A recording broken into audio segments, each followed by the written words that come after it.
Hey y'all, how are you doing? I am Luke Miller. I am 20 years old and I am from Waco, Texas. Um, I'm currently a sophomore at TCU and I'm a writing major with a minor in Japanese.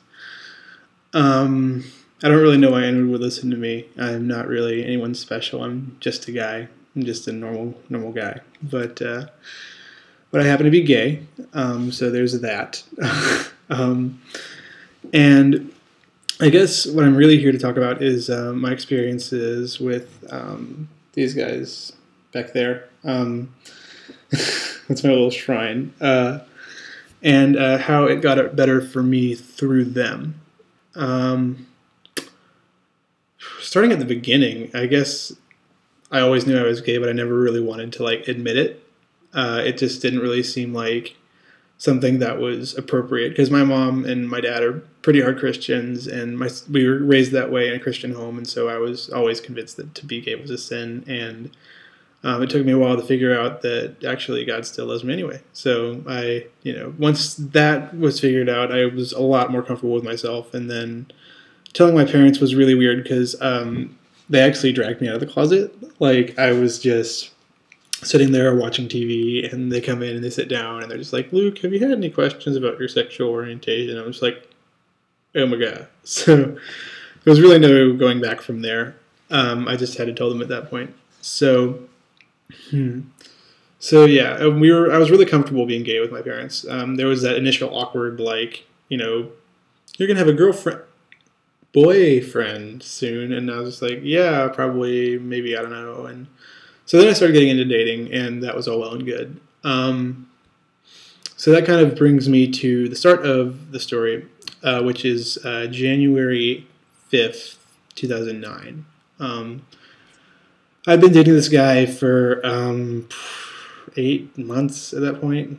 Yeah, and everyone has those relationships in high school back when, you're first starting to experience hormones and love and all of that. And you're just like, oh my gosh, this person's the one, and we're gonna live forever, and da da da da. And that was what this was for me, which was weird because, he wasn't exactly the greatest. Like, I'd write him poetry and short stories and letters that he would never read, and he'd leave for like 2-3 weeks at a time and not tell me where he'd be going or when he'd be back. And funnily enough, I didn't really take that as a red flag. And he'd always call me like ugly and worthless and stupid, but still I was set. This was the guy. So on January 5th, we broke up because the entire time that we had dated, he told me his mom had cancer, and I was like, that's a really stressful situation. Like, if you want to be upset with me and yell at me and cry at me, like, that's totally fine. I want you to be happy, and if this makes you less sad, then that's making you happy, and I mean, I want that for you. So my happiness is secondary here, which looking back is stupid, but it was this mindset of being in an abusive relationship, and he had so many footholds in my psyche, like I couldn't escape that right away.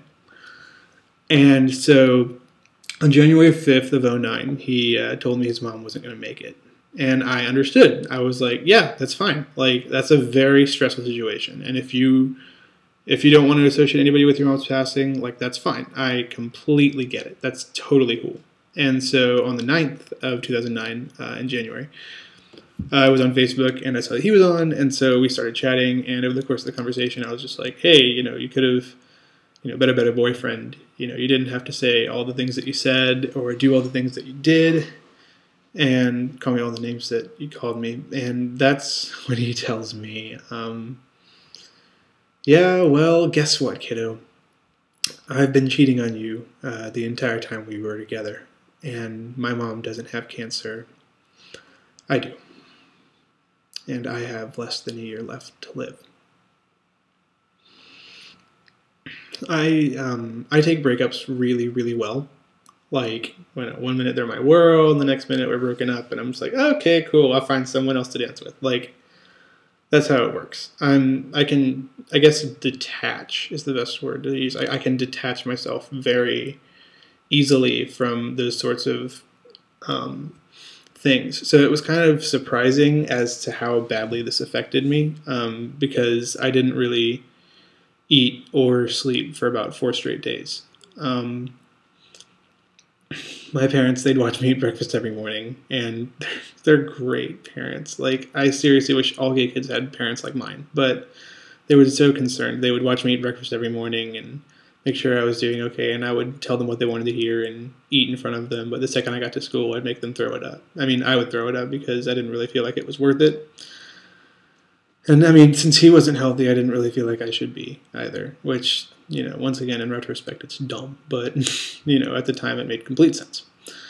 And since he wasn't really going to live, I didn't really see the point either.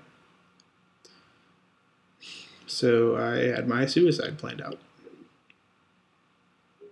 And yeah, it would have been so simple to do. Even now, it strikes me at how thoroughly I had thought this through.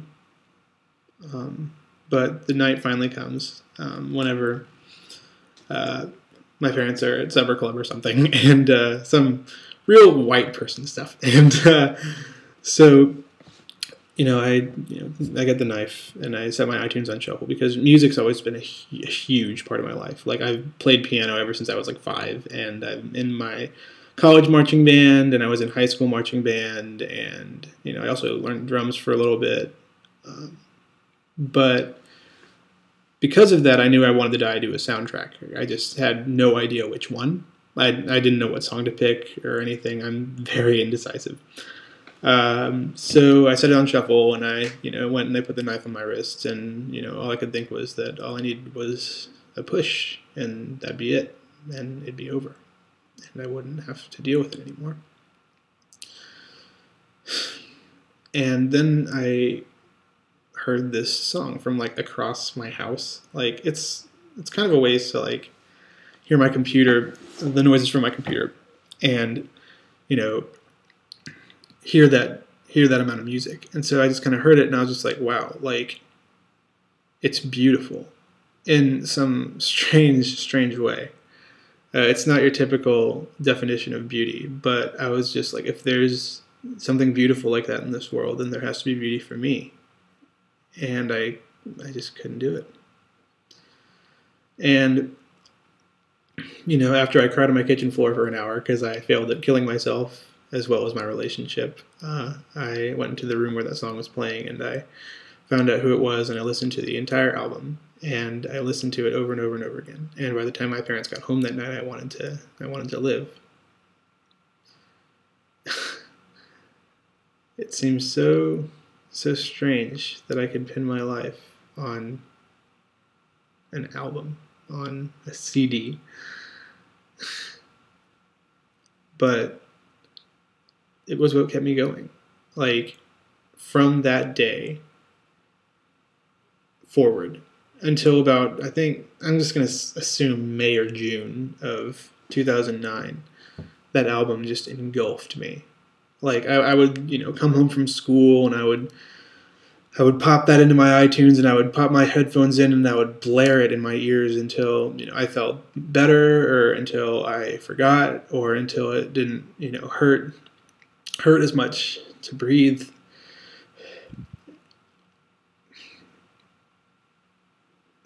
It's a force. Music is such a force, it's something transcendent. And so in March, I'd never been to a concert before. Well, I mean, unless you count NSYNC when I was 9, which I don't, especially since my dad was with me. But I'd never been to a concert, without parental supervision. And so I heard that a Skylit Drive was coming to Waco, which is where I lived before I came to TCU. And, I was blown away. And I was just like, oh my gosh, like, I concealed my excitement to my mom and everything. But inside I was just like, I have to go. Like, this is such a perfect opportunity. And so I go, and I walk into the place where they're playing this concert, and I see these like t-shirts all over the place, and I'm like, I don't have a shirt by them. I should get a shirt. And so I go and I figure out what shirt I want, and I tap the guy on the shoulder. I'm just like, hey, could I have one on the bottom left in a medium? And he's like, oh, yeah, you like a Skylit Drive? I'm like, yeah, they're my favorite band ever, and, you know, a lot of their songs really helped me out. And he was just like, dude, thanks. And I was like, wait, thank you. Like, are you like, you know, a roadie for them, or like, you know, a manager, or like, what's your deal? He's like, oh, no, I play bass for him. And I'm just like,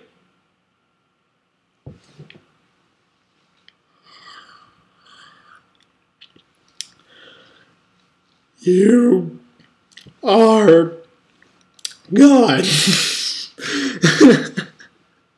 And he was just like, dude, thanks. I'm like, no, like, really. And like, I listed off a couple of songs that like really meant a lot to me. And he goes, hey, you mentioned Eris and Dysnomia. And I was like, yeah, why? And he's like, well, we're playing that in our set tonight.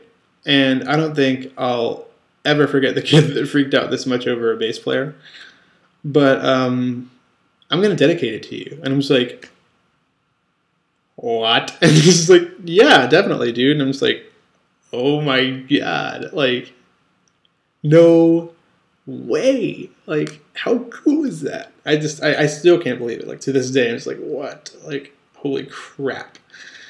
And so they had 4 bands opening up for ASD, Skylit Drive. And in the middle of 2 of their openers, the drummer for this band comes out, and I actually recognize him because he has this really distinctive hairstyle, and his face looks like a pincushion, and he has gauges the size of my fist, and so I'm like, Corey! And I run on over there, and he's like, hey, what's up? I'm like, hey, I'm Luke, nice to meet you. And he's like, oh, yeah, Luke, Brian was talking about you backstage. And I'm just like, what? And so we started chatting, and I mentioned that I played drums for a little bit, and he's like, oh, yeah, I play drums. And I'm like, I know you do. And he's like, yeah, I want to come backstage and see my drum kit. I'm just like, yeah, I would absolutely love to, but what? Like, just it's insane that like 2 people in that entire band would like take the time to just like talk to me and just be normal people. And like, I never really had the impression that people who were as big as their band is were like that at all. Like, I always kind of assumed that,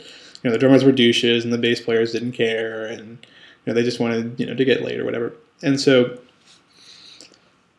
you know, he showed me his drum kit, and the concert was absolutely incredible. And, you know, at the very end, I'm just like, you know, wow, you guys are great. And they're like, Luke, we'll never forget you. And I'm like, bull.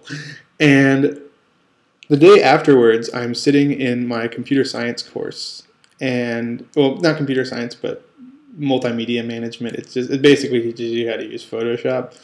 But I get a Facebook message from my ex. And he's like, hey, you know, I'm going to be driving through this area if you want a chance to talk. And throughout, like, the process where I got over him, there were, like, a million questions that I didn't have the answer to. And I'm a very inquisitive person. I'm, you know, if I don't have the answer to something, I will not stop until I find what it is. It'll gnaw at me, it'll eat at me. And that's part of what made the process of breaking up with him so painful, because, you know, I had all these questions, like these questions about mortality and life and death and what happens to good people when we die. And, you know, I didn't get any answers from that. And so I was just like, okay. And I texted him and I was like, meet me in the parking lot of the middle school and don't make me regret this. And over the course of that week, I kind of got to thinking, because the concert was on Sunday, the 14th, and the text was on Monday the 15th, and I was just like, there's no way that the people who save my life come into my life right before the person who almost takes it comes into it, you know? Like, that's, I mean, if it's not God, if it's not fate, it's just not a coincidence. There's no possible way that this can be something just happening. And so, you know, on Thursday, I texted him, on that Thursday, anyway, I texted him and I was just like, I can't. Like, I'm sorry. I mean, I know that you're dying, and I know that you're not going to live to see next January, but I can't. I can't do it. Don't text me, don't call me, I'm done. So that Friday he calls me, And, you know, he has a very high-pitched voice. He's, you know, pretty effeminate, but I'm going to make him sound douchey for the sake of the story. And, you know, he's just like, hey, and I'm like, hey, and he's like, so there's, like, no shred of you that even wants to, like, consider being with me anymore? And I laughed in his face. And I hung up the phone. And, you know, he texted me, and he's like, bye, Luke, I love you, and I'm sorry, and I'm just like, you don't love me. You don't. You're trying to, you know, get in my pants. That's not going to happen. It's dumb of you to even try. And he's like, I'm really sorry. I'm like, yeah, that sorry comes about, you know, 3 months too late. You could have told me that back in January, back when, you know, I was going to kill myself over you. And, I mean, it was the right thing to do. I know that. And it still strikes me at how difficult it was. Like, even now, I know that it was one of the hardest things in my life I've ever had to do. And anyways, yeah, that was March of 2009. And from February until about May of my junior year of high school, and all throughout my senior year of high school, some people who I wouldn't have really told about my sexual orientation came to find out anyway. And they knew I was gay. And, you know, Waco, Texas is not the most gay-friendly town in the world. You know, to put it very clinically, I guess, I got, you know, spit on, called names, shoved into lockers, beat up, death threats, etc. And, you know, I didn't really tell anybody about it, like, except for some really good friends of mine, just because it was my own role, it was my own burden to bear, you know? Like, I didn't want my parents to stress out because they've tried so hard to raise a good child, and, you know, for them to even accept that I was gay was a little bit of a struggle, and I didn't want them to get any more stress from their son coming home going, you know, I got kicked in the nuts by the football team today or something like that. Like, that wasn't what I wanted, and it's not what I need. And it wasn't what they needed either. They needed their son to continue living his life as normally as he possibly could. So, yeah, in April of 2009, my birthday rolls around, and one of my presents is 2 tickets to see a Skylit Drive on Warped Tour in Dallas that summer. And I'm just like, I get to go see him again. Happy, happy day. No way. This is so cool. And so the day finally comes, and I've been waiting the entire summer for this day in July of 2009. And, you know, I go with my sister. I had planned on taking a friend of mine, but I ended up taking my sister. And, you know, we get to their stage like a couple hours early, which you have to do for people that you really want to see in these sorts of music festivals. And, you know, by the time they actually got on stage, it really paid off because we were like second row. And second row is so cool. And, you know, they played their set. It's absolutely awesome, like all of their stuff is. And, you know, on their last song, they're just like, hey, we wanted to sing out in the crowd with you guys. And so I'm just like, yeah, awesome. And so they get on this little railing that separates the stage from the crowd, and he's all balancing. And security's like, what the heck? Like, what do we do? I have no idea. And everyone in the crowd's like, oh, yeah, sweet, awesome. And so I reach my hand up, and I reach out, and I graze his leg. And I am ecstatic because, oh my god, I touched his leg. And then, like, and then he, like, starts doing this again to, like, get some hands up over the crowd. And I reach up again, and he grabs my hand. And he holds it for, like, a good 30 seconds while he's playing my favorite song ever. Like, I've played it, like, 300 times on my iTunes at that point. And it's even more now. But I'm just like, oh my god, no way. Like, there's so many people, and he chose me. Like, how ridiculous is that? And everyone around is like, don't let go. And I'm like, I'm not letting go. Oh my god, no way, what the heck? And, you know, after the show, they're just like, hey, we have a signing at our tent, and, you know, if you want to come by, then we'll sign some stuff, and, you know, that'd be really cool. And so I was just like, sweet. And so I went like 45 minutes early, and I had time to, you know, buy a t-shirt and a Sharpie so they'd have something to sign besides the shirt of theirs I was already wearing.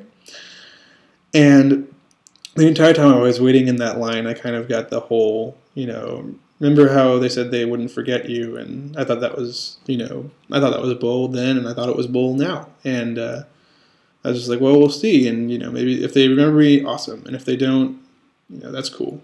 And so I walk up to the drummer, and he's just like, hey, Luke, right? And I'm just like, what? And he's like, yeah, you're that kid from Waco. And I'm just like, yes. Yes. Like, I'm pretty sure in some sense of the word I fainted. But like after I figured out what words were, again, I was just like, I figured out what I had to say, and I was just like, please, like, whatever it is you do, keep doing what you're doing, because it means so, so much. Like, not just to me, but to, other kids, and to, people like me who are going through these types of situations. And, it's taking the gun, and it's taking the blade, and it's taking, the rope out of some kid's hand who's about to do something stupid, and it means you have no idea of the impact. And he just goes, like, the drummer was just like, bring it in, man, bring it in. He gives me this hug, and I'm just like, oh my God, like, I'm hugging the drummer, and, he understands what I went through, and he's also really cute. And so I was just like, whoa, like, oh my gosh. I mean, to go through so many fans and, like, somehow remember me to pick me out, it still blows my mind. And everybody else in that band was the exact same way. They were just like, hey, Luke, what's up? You're that guy from Waco. You were freaking rad. Like, we never forgot you. And it's just, I mean, they all signed my shirt, and that's what's hanging up right there. But, afterwards, my sister was just like, hey, you want to get some pizza? I'm like, yeah, sure, give me a second. So I go to the restroom, and I tear up for a little bit, embarrassingly. But, it was, it was far beyond what I expected, and so much better than what I expected. And continuing, I actually had a friend that I'd known online for like several months, that I actually met in person that day on Warped Tour. And he could tell that I was really excited about a Skylit drive, because I, A, was wearing their shirt, and B, was like bouncing up and down in my shoes. And that night we were talking on Facebook, and he's like, hey, so you're really excited about this for one band, and it's like Warped Tour. Like, why would you not be excited about like more people? Like, why was it just this one? And I was just like, you don't know the story. And he was like, what story? And so I told him everything, and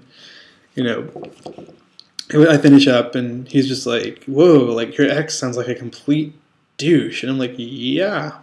And he goes, what was his name? And I'm not going to say his name on here, because I don't think that's appropriate. And I feel like anybody that watches this will just be upset with him, and that's not what I want. I feel like, he needs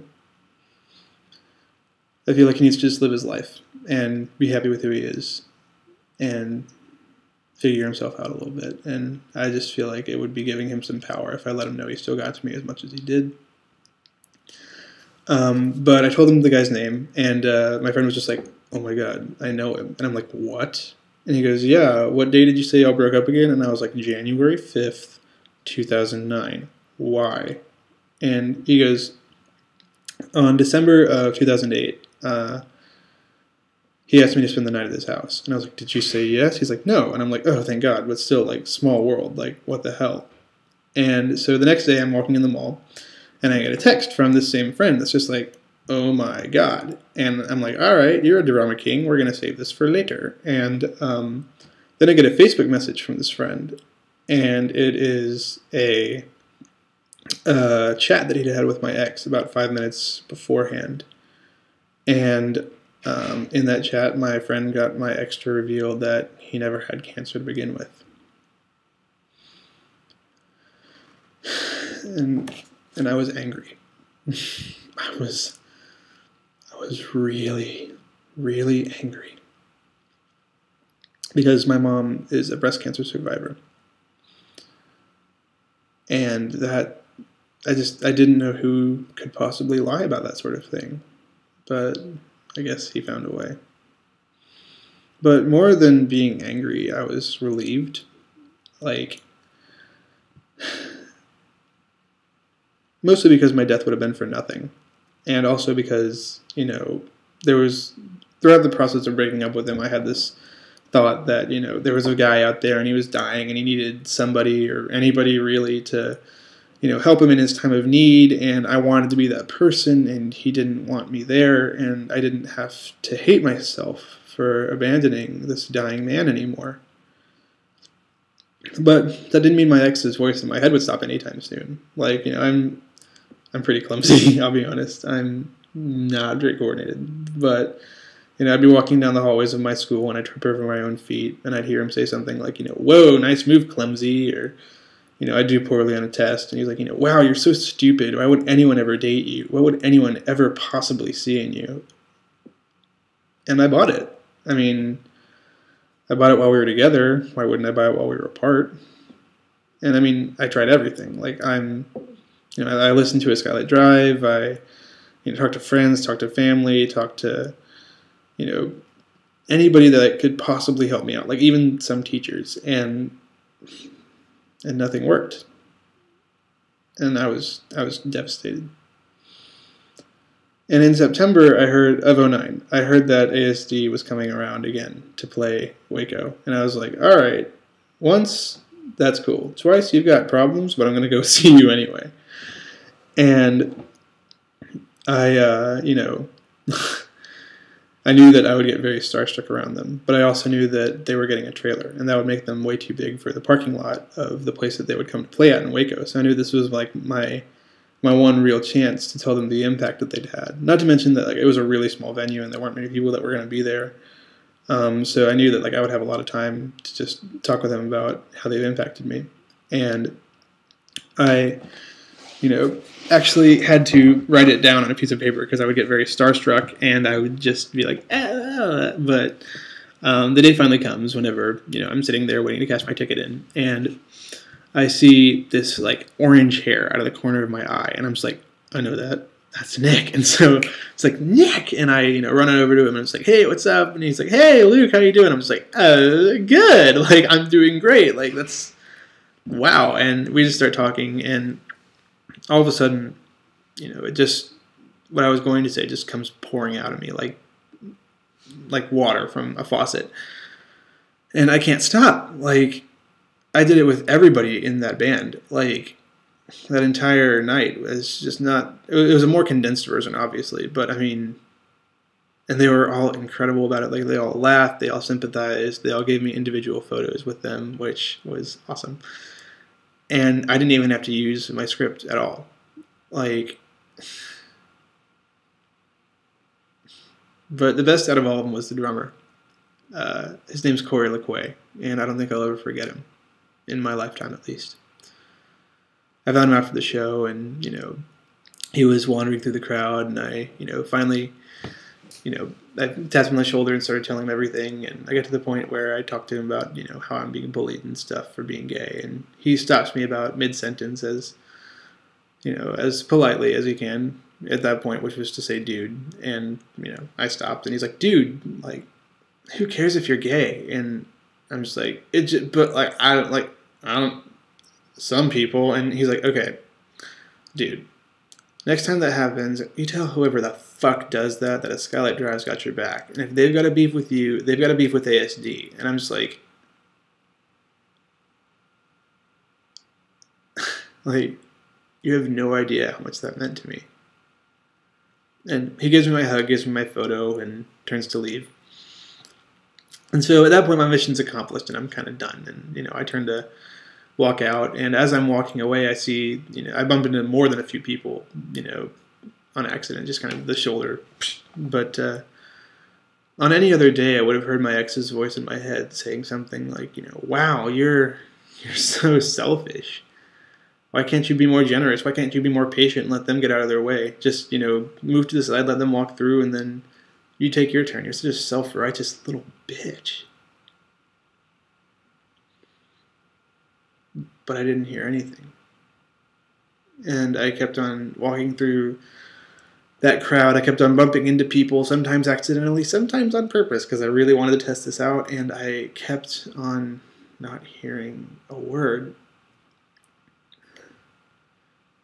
I didn't let any of them see me cry that night, but I got out to my car and I just lost it. Like, I'm pretty sure my car has water damage, but it was such an experience and such an emotional and moving thing for me, just to know that, you know, they accepted me for who I was, and they accepted their role that they had in impacting me.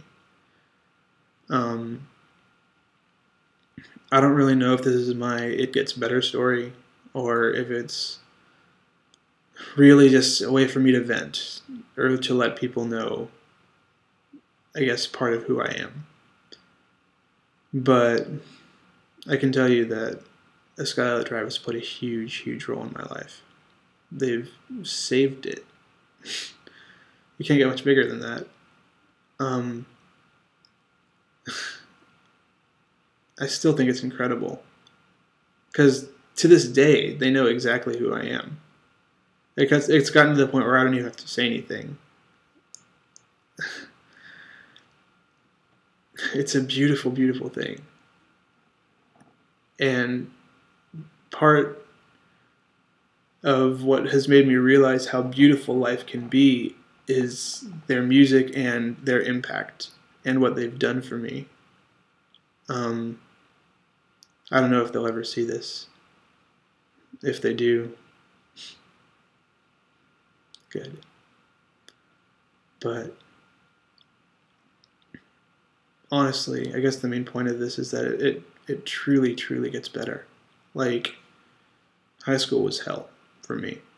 But just because it's the hell that I went through then doesn't mean it's the hell that I'm going through now. Now my hell is studying for a couple of tests per week. But it gets so much better.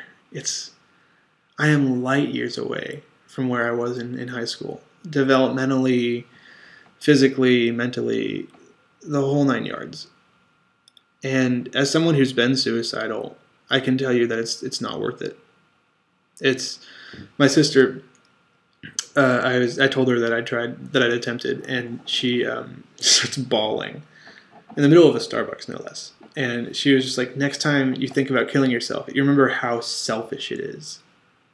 And I hadn't thought about that, but she was right. It's really selfish, just the act of it. I mean, you're just going, like, my problems are so bad that I can't handle it, and you're not thinking about how other people will deal with it once you're gone. Because I guarantee you're going to be missed. Like, whether you know it or not, you've had an impact in someone's life. And, I mean, I hope to God that I can impact someone as much as a Skylit Drive has impacted me. But even if I don't, even if one kid sees this and knows that things change and things get better, that would be enough for me to post this video. That would be a reason for me to do this. And I hope whoever watches this, that you do understand what I mean when I say you are beautiful. You're a beautiful person. And though I've never met you or cried with you or laughed with you or hugged you or drank with you or anything, and I know I'm quoting V for Vendetta here, but it's one of my favorite movies. But believe me when I say that I love you from the bottom of my heart. I love you all. Thank you so much for coming to listen to me. And feel free to post any comments that you have below. And yeah, thanks so much.